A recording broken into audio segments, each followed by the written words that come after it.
Il faut que tu prophétises encore sur un grand nombre de peuples et de nations et de langues et de rois.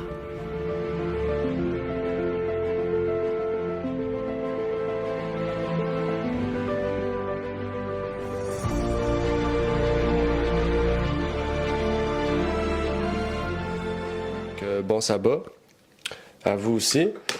Donc aujourd'hui, on va parler de Jérémie 31, donc 27 à 37. Donc c'est un chapitre de Jérémie qui nous parlait de la nouvelle naissance, qui nous parlait encore une fois de Jésus-Christ. Puis, c'est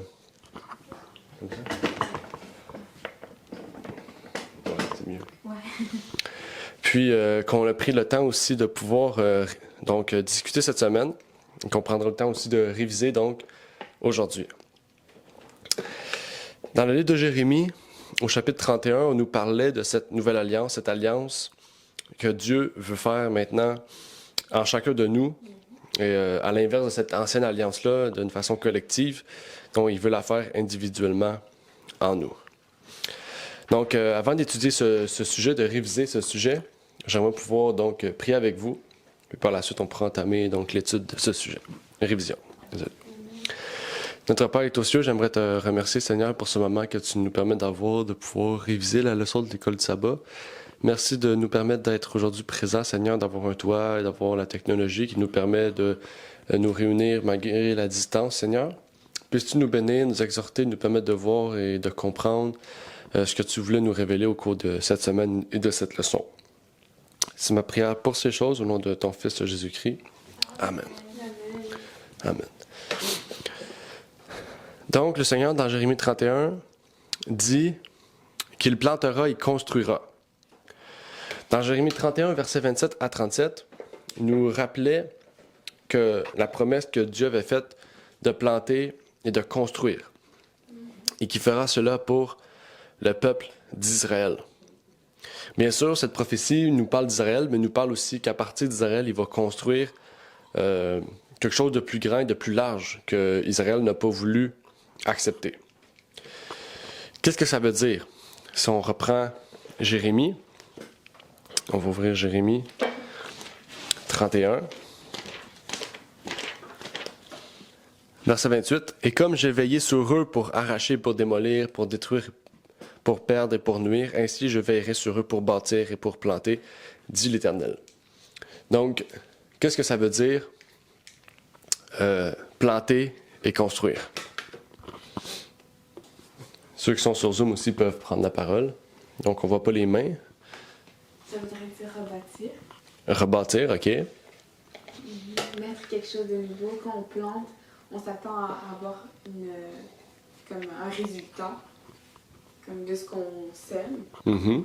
Ici, il dit qu'il va planter, ça veut dire qu'il va mettre des choses nouvelles, qu'il va construire, mettre des nouvelles... il va bâtir quelque chose de nouveau. Mm-hmm. Ça veut dire ça. Ça veut dire ça, OK. Il va construire quelque chose de nouveau, bâtir quelque chose de nouveau. Qu'est-ce qu'il va faire de nouveau? Qu'est-ce qu'il prévoit? Remettre la nouvelle alliance. À qui déjà s'adresse cette partie du texte de Jérémie? Verset 28. À qui s'adresse donc cette partie de Jérémie? Jérémie 31, 27 à 37.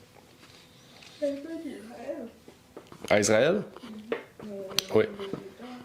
Verset 27, ça dit « Voici les jours viennent, dit l'Éternel, que j'ensemencerai la maison d'Israël et la maison de Juda d'une semence d'hommes et d'une semence de bêtes, et comme j'ai veillé sur eux, etc., ainsi je veillerai sur eux pour bâtir et pour planter. » Donc il dit « j'ensemencerai », donc pour bâtir et pour planter. Donc c'est relié à ça. Il parle d'Israël et de Juda. OK? Donc Jérémie, ici, il parle de... Si on se rappelle, Jérémie, il s'adresse en même temps qu'au moment où ils sont en Babylone. OK? Puis une partie aussi que c'est le moment où il y a la reconstruction, etc. Mais ici, il parle ici, comme Jésus, comme Dieu, en fait, avait été avec eux dans la destruction des méchants, si on se rappelle avec Josué. Okay? Il avait commencé à détruire les méchants et tout. Mais il va faire la même chose quand ça sera le temps de planter et de construire. Il va faire la même chose quand ça sera le temps de pouvoir permettre aux autres de connaître le message de Dieu. OK?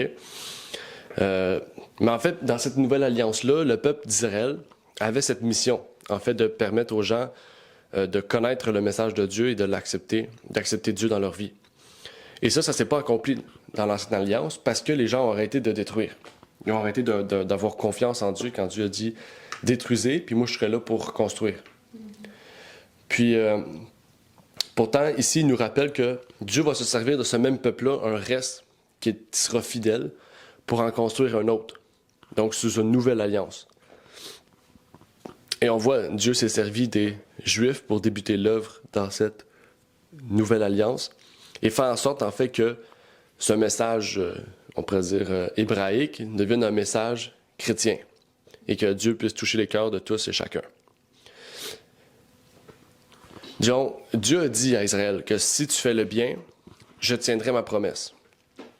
Il l'a bien cité dans Jérémie 31, versets 29 et 30, si on reprend les versets.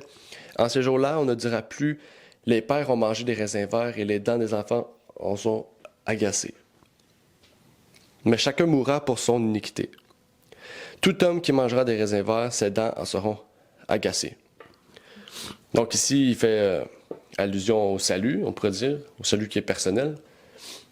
Donc, j'ai mis le texte ici, mais pourquoi ici, Jérémie, il prend le temps de préciser que le salut est personnel? Aussi, en fait, pourquoi le salut est personnel? On pourrait dire ça comme ça aussi. Pourquoi Jérémie prend la peine de préciser que le salut est personnel? Et pourquoi le salut est personnel, en fait? À la base, le salut est personnel, mais pourquoi? Et pourquoi Jérémie prend le temps de préciser cela dans cette prophétie? Donc, s'il y a des gens sur Zoom qui veulent répondre aussi, c'est le moment de répondre. Pourquoi le salut est personnel? Donc, il y a deux questions. Vous pouvez répondre à l'une des deux ou deux. Pourquoi le salut est personnel et pourquoi Jérémie prend le temps de préciser ce fait? Peut-être pour montrer que chaque personne a la possibilité d'avoir une expérience propre à eux, une expérience personnelle avec Dieu et savoir qu'on peut entrer en Jésus-Christ. On peut avoir la vie en Jésus-Christ et on peut en fait entrer dans le pays où coule le lait et le miel par notre expérience propre à nous-mêmes qu'on a vécu personnellement. Je pense que c'est ça qu'il veut montrer, qu'on ne peut pas rentrer en groupe, que c'est pas parce qu'on est une nation, c'est pas parce qu'on est un peuple choisi de Dieu qu'on a nécessairement comme la vie, mais que c'est vraiment personnel. Je pense que c'est ça. OK. OK, bon point. On va continuer avec ce que Jérémie disait, mais on va reprendre. Au verset 29, il dit « En ce jour-là, on ne dira plus. » Donc, il parle du futur, parce qu'il dit « Voici les jours viennent. » Donc, il parle d'une prophétie qui va venir. Puis il dit, pendant que c'est dans le futur où ce que l'Éternel parle, il dit « En ces jours-là, on ne dira plus. » C'est-à-dire qu'on disait ces choses-là auparavant. C'est-à-dire qu'auparavant, on disait « Les pères ont mangé des raisins verts. » Et c'est les enfants qui en recevaient la conséquence. C'est-à-dire que les parents péchaient, puis les enfants recevaient la conséquence. OK, la preuve, on voit Cham. OK, Cham, c'est Canaan qui a subi la conséquence. OK, c'est pas Cham. 30. Mais chacun mourra pour son iniquité. Tout homme qui mangera des raisins verts, ses dents seront agacées. Donc, c'est pas ceux des enfants, c'est à lui. OK? Donc, qu'est-ce qu'il veut dire par là, en fait, c'est que les lois du Pentateuque, là, Deutéronome, Lévitique, etc., nous révélaient, en fait, que si les parents commettaient un péché, les enfants étaient inclus dans ça aussi. OK? Mais il y avait certaines occasions que ce n'était pas le cas. OK? Puis ici, il montre, en fait, que dans cette nouvelle alliance-là, ça sera fini, cet aspect-là, en fait. Ça sera chacun pour soi dans un sens. C'est pas dans le sens que c'est chacun pour soi, puis les autres, on s'en fout. Mais c'est ça, ce sera plus une nation, mais ça sera plus seulement aussi un cas de famille. Ça veut pas dire que les parents commettent des péchés, que les enfants sont coupables aussi de cela. C'est fini, ça, cet aspect-là. Parce que sur cette nouvelle alliance-là, Jésus est venu mourir pour chacun, en fait. OK? Donc, chacun a la liberté de choisir. Donc, c'est ça, en fait, on ne peut pas vivre pour les autres, on ne peut pas pécher pour les autres. Et c'est là, en fait, qu'on retrouve la liberté en Christ. Et qu'on peut faire des choix différents de nos parents, qui peut-être ont fait des choix qui étaient mauvais ou ont fait des choses qui, peut-être, aussi sont venues jusqu'à nous. Parce que quand on est aussi des fois avec le caractère de nos parents, avec certains aspects de nos parents qu'on n'aime peut-être pas, ou plutôt qui ne sont pas nécessairement agréables aux yeux de Dieu. Mais par cela, on peut briser le lien parce que, justement, on n'est plus sous le joug du péché des parents, en fait. Il y a un texte dans Jésus-Christ qui dit « Tout comme notre vie physique est entretenue par les aliments, notre vie spirituelle dépend de la parole de Dieu. Chaque homme doit recevoir pour son propre compte la vie qui réside dans la parole de Dieu. De même que pour être nourri, chacun doit manger pour son propre compte, de même aussi, nous devons recevoir personnellement la parole. Il ne faut pas se contenter de la recevoir par l'intermédiaire d'une autre personne. Il ne faut pas étudier la Bible avec soin, en demandant à Dieu l'aide du Saint-Esprit pour que nous puissions comprendre sa parole. Oh, il nous faut, ouais. Nous devrions choisir un verset et concentrer notre attention sur son contenu afin de découvrir la pensée que Dieu y a cachée à notre intention. Nous devrions réfléchir là-dessus jusqu'à ce que la pensée soit assimilée et que nous sachions ce que dit le Seigneur. Désolé. Donc, en fait, les bénédictions promises viendront par une alliance. C'est par une alliance que Dieu scelle les bénédictions, scelle les promesses et qu'il peut renouveler ce qu'il a dit. Et donc, cette nouvelle alliance, c'est celle qui est relatée dans le Nouveau Testament. Donc, on retrouve dans Matthieu jusqu'à le reste, en fait, okay? Qui a débuté quand Christ est mort. Donc, on pourrait se poser la question aussi, si il y a une nouvelle alliance, ça veut dire que l'ancienne alliance était mauvaise ou que l'ancienne alliance était imparfaite. C'est ce que Hébreux 8, verset 7 nous disait. Mais est-ce que l'ancienne alliance était mauvaise ou était-elle imparfaite? Si elle était mauvaise, pourquoi et comment? Puis si elle était imparfaite, pourquoi et comment? Donc là, il y a deux questions aussi. Donc, est-ce que l'ancienne alliance était mauvaise ou était imparfaite? Ou les deux? Ou aucun des deux? Elle était imparfaite. Ravna dit imparfaite. L'ancienne alliance était imparfaite, donc elle n'était pas mauvaise. C'est ça? Elle était pas mauvaise? L'ancienne alliance était-elle mauvaise ou pas mauvaise? Ben, pour qu'il y ait une nouvelle, ça veut dire qu'elle était mauvaise. Hein? Ben, elle n'était pas parfaite. Ben, elle était mauvaise ou elle était parfaite? Ou elle était les deux, ou aucun des deux? Ben, c'est ça, pour qu'il y ait une nouvelle, la nouvelle alliance que Dieu a mis, pour qu'il y ait une nouvelle, ça veut dire qu'elle n'était pas... Elle était imparfaite. Oui, imparfaite. Mais en fait... Imparfaite, ça ne veut pas dire qu'elle n'est pas mauvaise. Elle ne peut pas dire aussi mauvaise, parce que comme ça préfigurait la venue de Jésus-Christ. Donc, elle était imparfaite, mais bonne. OK, oui. OK, bon point. J'essaie de te faire pousser à ça, parce que c'est ça qu'il faut répondre. Donc, mauvaise, imparfaite.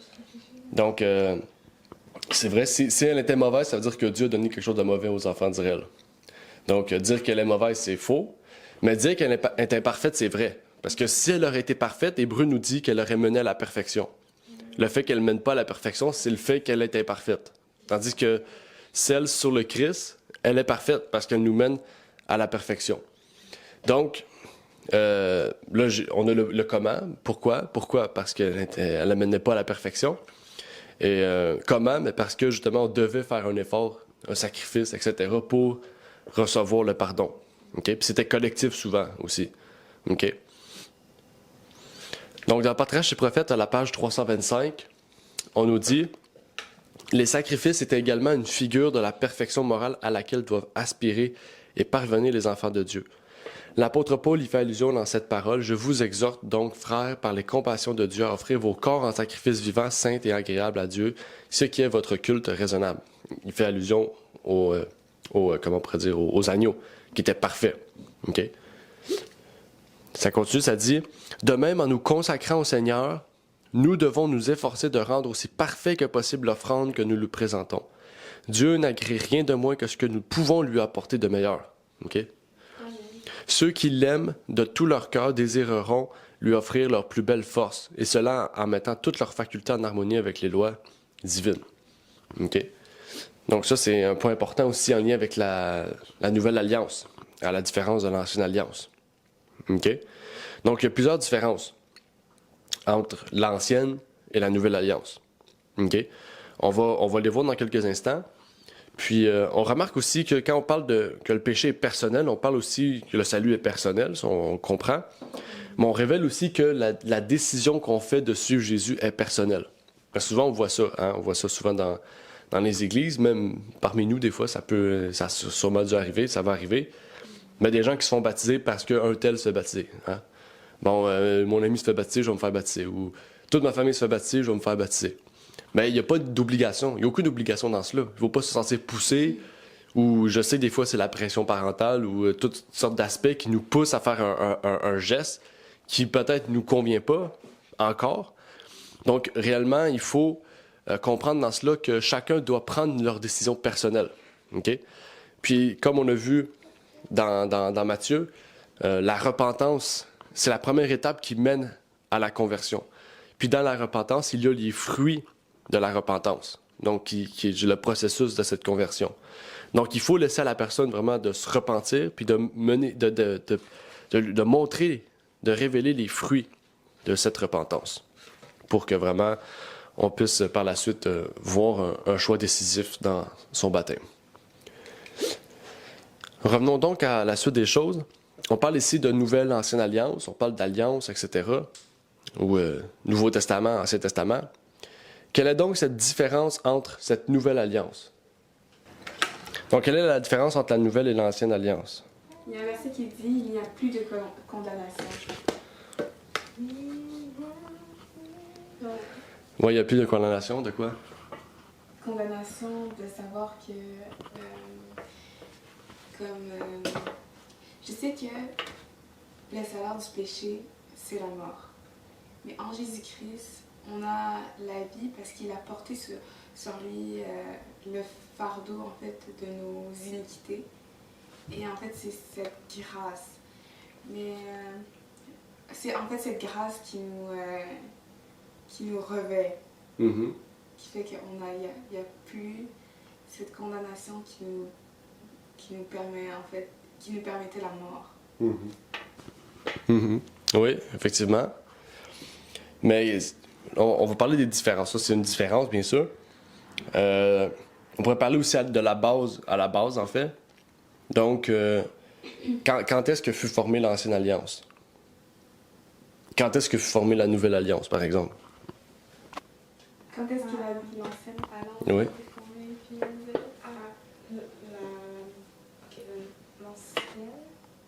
OK, lorsqu'Adam et Ève ont péché... Ça, c'est l'ancienne, tu dis? Lorsqu'Adam et Ève ont péché? Oui. OK. Mais il me semble que dans l'histoire de la rédemption, il faut savoir qu'il y a toujours eu un plan de comme si que... Mais ça fait très longtemps, on pourrait dire que ce plan est là. Je sais pas si tu comprends ce que je veux dire. Tu parles du plan de la nouvelle? Ouais. De l'ancienne. Oh oui, de la nouvelle que je parle, ouais. Mais pour l'ancienne, je pourrais pas te dire. Mais la nouvelle, j'ai l'impression que ça a juste toujours été un backup plan. On dirait comme si tout dégénérait. Ok, ben on n'a pas le choix d'aller au plan 2. Je sais pas comment l'expliquer, mais à peu près comme ça. Mais pour l'ancienne, je pourrais pas te dire. L'ancienne, oh, peut-être quand avec Adam et Ève. Ouais.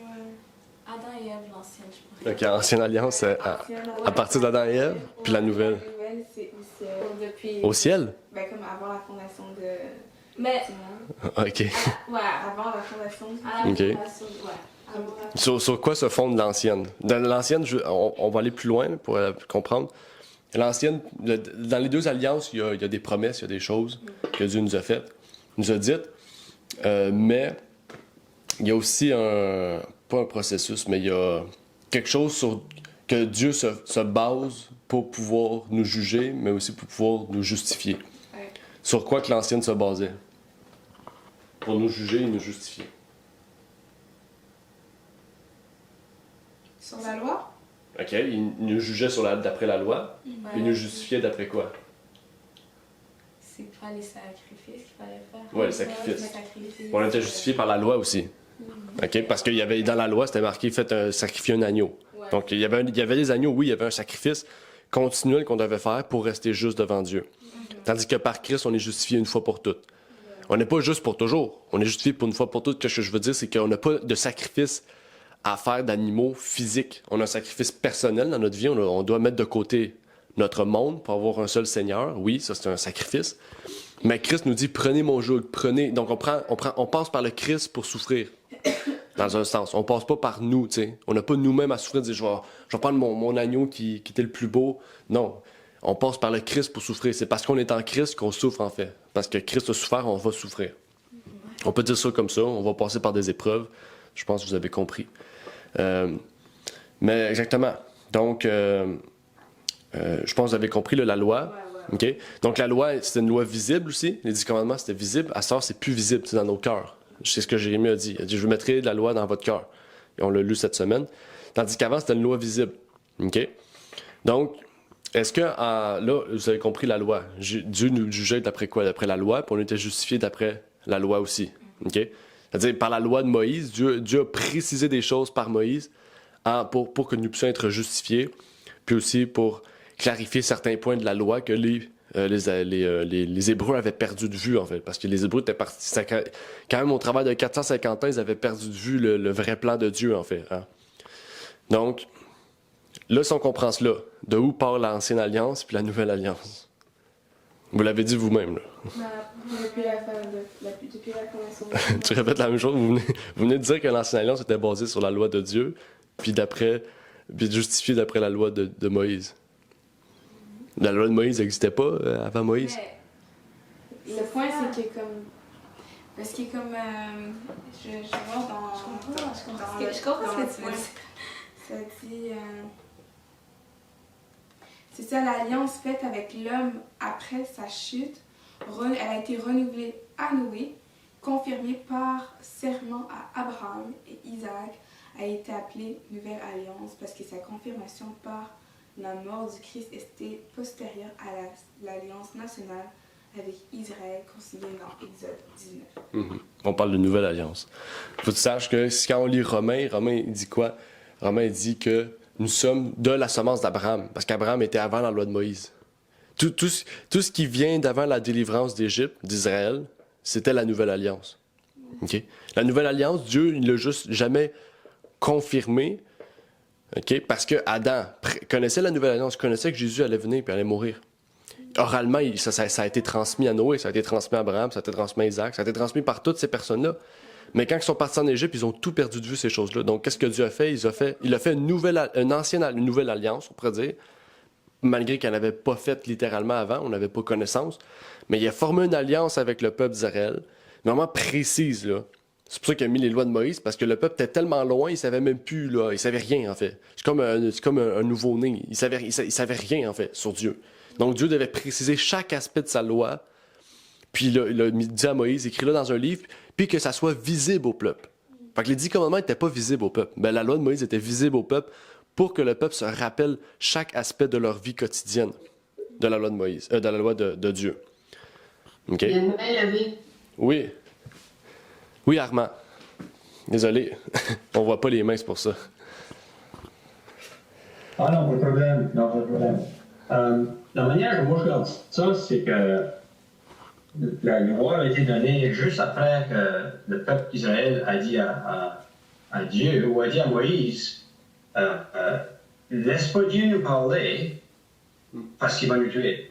Toi, parle à Dieu et dis-nous qu'est-ce qu'il t'a dit et on le fera. C'était comme l'alliance de l'homme envers Dieu. C'est notre promesse qu'on va faire qu'est-ce que tu nous demandes de faire en notre propre force. Ça fait, c'est comme si Dieu a dit, OK, cette alliance est bonne, mais si vous voulez faire ça de votre propre force, il va falloir que vous fassiez ça comme ceci. Il faut que ça soit parfait. Pour leur montrer, pour leur apprendre qu'ils n'étaient pas capables de faire à Dieu dans leur propre force. Ça veut dire, la Nouvelle Alliance et l'Ancienne Alliance ont toujours été présentes parce que Moïse était dans la Nouvelle Alliance. Il pouvait approcher Dieu parce qu'il y avait foi dans son sauveur. Ça fait que la Nouvelle Alliance, c'est comme tu disais, c'est quand ce que Dieu est capable, quand on le laisse écrire sa loi dans nos cœurs. Ça, c'est la nouvelle alliance. Parce que c'est lui qui nous donne la force de lui plaire. Amen. Exactement. Exactement. Mais c'est ça qu'on voit d'Adam jusqu'à Abraham. On voit que ces gens-là pratiquaient des choses qui étaient écrites dans l'Ancienne Alliance, mais que l'Ancienne Alliance n'était pas écrite. Je ne sais pas si vous comprenez. C'est Noé, tous ces gens-là ne mangeaient pas de viande impure, par exemple. OK? Ils ne mangeaient pas de viande impure. OK? Même après ça, ils ne mangeaient pas de viande impure. OK? Pourquoi? Est-ce que ça a été écrit? Non, ça n'a jamais été écrit. Mais eux le savaient parce que quoi? Parce qu'ils étaient sous cette nouvelle alliance-là, ils avaient connaissance de Dieu. OK? Mais Dieu, à cause de l'Égypte, a dû écrire ces choses-là littéralement. C'est pour ça qu'on a Lévitique 11, OK? Deutéronome 14, etc. Donc, exactement, on pourrait dire que l'Ancienne Alliance et la Nouvelle Alliance ont toujours existé. Mais quand on parle de l'Ancienne Alliance, c'est que Dieu a écrit un texte, OK? Où ce qui a fait alliance, comme Armand a dit, a fait alliance avec le peuple pour préciser réellement quels étaient les besoins, qu'est-ce que le peuple devait faire. OK? Parce que le peuple, il savait rien faire, en fait. Il était vraiment... il était très loin hein, derrière ces connaissances-là. On va lire quelques petites citations de Patriarches et Prophètes pour mieux comprendre. Peut-être qu'on l'a peut-être pas totalement compris, mais ça dit ici à la page 347, « Conclu avec Adam et renouvelé avec Abraham, cette alliance ne put être ratifiée qu'à la mort de Jésus-Christ. Okay? Néanmoins, elle fut appelée une nouvelle alliance, fondée sur la loi divine. Elle avait pour but de remettre l'homme en harmonie avec la volonté de Dieu en le rendant capable d'observer ses préceptes. » Ça dit, par la suite, « L'autre contrat, appelé dans les Écritures l'Ancienne Alliance, fut passé entre Dieu et Israël au Sinaï. » C'est vraiment à eux, Dieu et Israël. Okay? Et ratifié par le sang d'un sacrifice. Tandis que l'alliance avec Abraham le fut par le sang du Rédempteur. Là, on dit, comment? Mais justement, c'est là qu'on voit. Si celle-ci est appelée la deuxième ou la nouvelle alliance, c'est parce que le sang qui la ratifie fut versé postérieurement à celui qui scella la première. Okay? C'est pour ça qu'on dit nous. Jésus, Adam jusqu'à Abraham, avait compris le plan du salut, avait compris la nouvelle alliance. Il vivait sous cette nouvelle alliance-là, mais il ne pouvait être sauvé dans un sens parce que le sang devait être versé après l'ancienne alliance. Okay? C'est pour ça qu'on l'appelle nouvelle. On l'appelle nouvelle juste parce que le Christ, le sang du Christ a été versé après l'ancienne. Okay? Parce qu'on l'a vu avec Josué. Hein? Josué a été supposé arriver à Canaan, puis attendre jusqu'à temps que Jésus arrive, puis qu'il y ait la paix sur terre. Hein? Si vous vous rappelez, mais le peuple a arrêté de détruire les peuples. Donc, ce que Dieu avait prévu à cette Canaan, comme cité en Hébreux 4, n'a jamais été accompli, en fait. Okay? Ils n'ont jamais trouvé le repos de leurs âmes. Okay? Et ça dit, il est indéniable que la nouvelle alliance était déjà en vigueur au jour d'Abraham, puisqu'elle fut alors confirmée tant par la promesse que par le serment de Dieu. Deux choses immuables et sans mensonge possible, puisqu'elles viennent de Dieu. OK? Donc, si vous étudiez le chapitre sur les deux lois, vous verrez en fait que la nouvelle et l'ancienne se ressemblent beaucoup. Okay? Dans le sens que Dieu avait donné des choses dans la loi de Moïse, comme je vous dis, pour préciser ce qu'il devait faire quotidiennement le peuple d'Israël pour se rappeler. Il y a plein de choses, là. Que ce soit pour les femmes quand ils sont dans leur période ou dans leur semaine, on sait qu'il ne faut pas aller les voir. Okay? On comprend ce que ça veut dire, hein? Ne pas aller les voir. Donc ça, Dieu n'a pas besoin de nous le dire, on le sait. Parce que Dieu nous l'a dit, à l'époque, il ne savait pas ça, parce qu'en Égypte, il ne faisait pas ça. Il faisait le contraire.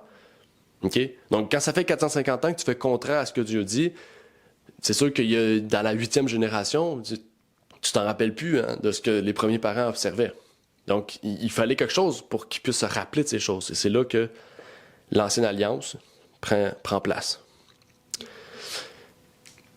Et donc, cette nouvelle alliance-là est faite en chacun de nous. Il n'y a plus besoin d'un sanctuaire terrestre, public, okay? Où que l'alliance est juste là, puis que le peuple reçoit l'enseignement là. Parce qu'on a cet enseignement dans la parole de Dieu, puis Dieu peut le mettre en nous, en fait.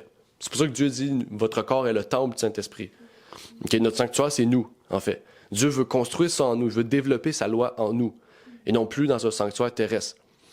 Donc, il y a une expérience personnelle, en fait, à faire. Okay? Donc, il y a non seulement cela, mais il n'y a plus aussi de distinction entre les races et les peuples. Souvent, on a tendance à créer des distinctions entre les races et les peuples. Okay? Ce que le peuple juif a fait. Okay? Donc, tous les païens étaient rejetés, étaient mis de côté. Mais maintenant, nous avons tous la possibilité, comme à l'époque des Juifs, ce qu'ils ont refusé de faire, nous avons tous la possibilité d'être sauvés et de connaître personnellement le Christ. Et c'est là qu'on voit aussi que la foi vient de ce que l'on entend. Et c'est le moyen par lequel nous pouvons accepter le Christ et vivre par lui. Et là, on pourrait se dire, comment pouvons-nous connaître le caractère de Dieu? Quel est le caractère de Dieu? Comment on peut acquérir la connaissance de ce caractère? Comment on peut connaître Dieu? On pourrait dire ça. Par sa parole, parce que c'est là qu'on découvre qui est notre Dieu. Puis quand on le lit, on découvre c'est qui notre Dieu. On connaît son caractère, l'amour qu'il a pour nous. Mm-hmm. Puis s'il n'y a rien d'autre nulle part au travers où on peut comprendre comment Dieu nous aime, et qui en tant que divine personne, que par sa parole. Mm-hmm. Oui, on a parlé de son amour. C'est quoi comment ça révèle son amour? Par sa loi. Par sa loi, exactement. La parole qu'il a prononcée. En plus, dans la Bible, je ne sais pas si c'est vraiment... je pense que c'était la première parole qu'il avait pu... par sa loi et par Jésus. Il a pu dire, c'était en citant vraiment la loi, puis Moïse avait pu écrire, si je me souviens. Hein?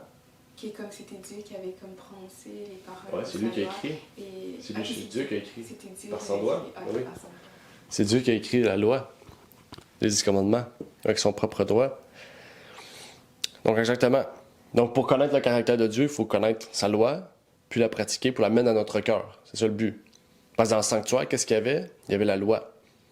Donc, si notre corps est le sanctuaire, si notre corps est le temple, il faut la mettre dans notre corps. OK? Bien sûr, il y a un sanctuaire au ciel. On ne dit pas qu'on a un sanctuaire physique dans notre corps. C'est une image pour comprendre en fait que Dieu ne veut plus construire quelque chose sur terre, dans un endroit précis où on doit nous déplacer pour être justifié, mais que Dieu peut nous justifier en chacun de nous parce que nous avons un temple en nous. Donc, tout ce qu'on fait, de la même manière que dans le sanctuaire c'était fait, nous pouvons développer ce lien. Mais bien sûr, il y a un sanctuaire au ciel.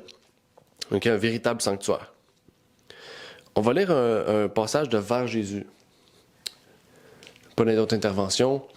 Vers Jésus, il nous dit « Avant la chute, il était possible à Adam d'acquérir un caractère juste par l'obéissance à la loi de Dieu, mais il échoua et à cause de son péché, notre nature est déchue et nous sommes incapables de nous rendre justes par nous-mêmes. » Parce qu'on développe la connaissance du bien et du mal. Okay? C'est pour ça, en fait. Okay? Étant mauvais, nous ne pouvons pas obéir parfaitement à une sainte loi. Nous ne possédons pas de justice personnelle qui nous permette de répondre aux exigences de la loi de Dieu. Mais Jésus-Christ nous a préparé une issue. Il a vécu sur la terre, au milieu des mêmes épreuves et des mêmes tentations que nous. Il a vécu sans péché. Il est mort pour nous et maintenant il s'offre à prendre sur lui nos péchés et à nous donner sa justice. Si vous vous donnez à lui et si vous l'acceptez comme votre sauveur, quelque coupable que votre vie ait pu être, vous êtes à cause de lui considéré comme étant juste. Le caractère de Jésus-Christ, il est comment? Est substitué à votre caractère. Et vous avez accès auprès de Dieu comme si vous n'aviez jamais péché. Donc ça, c'est une bonne nouvelle. C'est une bonne nouvelle que le livre Vers Jésus nous révèle, que la Bible nous révèle, puisque qu'est-ce que la servante du Seigneur nous dit, c'est ce que l'image plus large de ce que la Bible nous dit. C'est une petite lumière pour nous amener vers la grande lumière de ce que la Bible nous révèle. Et donc, on va terminer avec l'appel du jour. Dieu nous invite à accepter le Christ dans notre vie pour que nous puissions faire union avec cette nouvelle alliance. Et c'est par cette nouvelle alliance-là que nous pourrons retrouver cette unité avec le Père Céleste, celle qu'on a perdue en fait. Donc le Père Céleste nous a envoyé une issue, un moyen par lequel nous pouvons avoir la rédemption, et c'est à nous d'aller vers lui pour renouveler cette alliance-là. De la même manière qu'avant, le peuple marchait jusqu'au temple avec un agneau dans leurs mains pour renouveler leur alliance, nous devons renouveler notre alliance chaque jour, okay? Par le fait que nous restons attachés à Christ, que nous demeurons attachés à lui. Donc c'était la leçon de cette semaine de Jérémie 31 qui nous révélait cette nouvelle alliance-là. Donc j'espère que vous avez pu... Merci d'avoir écouté cette vidéo. Si vous désirez rejoindre l'œuvre au Québec, veuillez nous contacter par email à asjh1889 de Terrebonne @gmail.com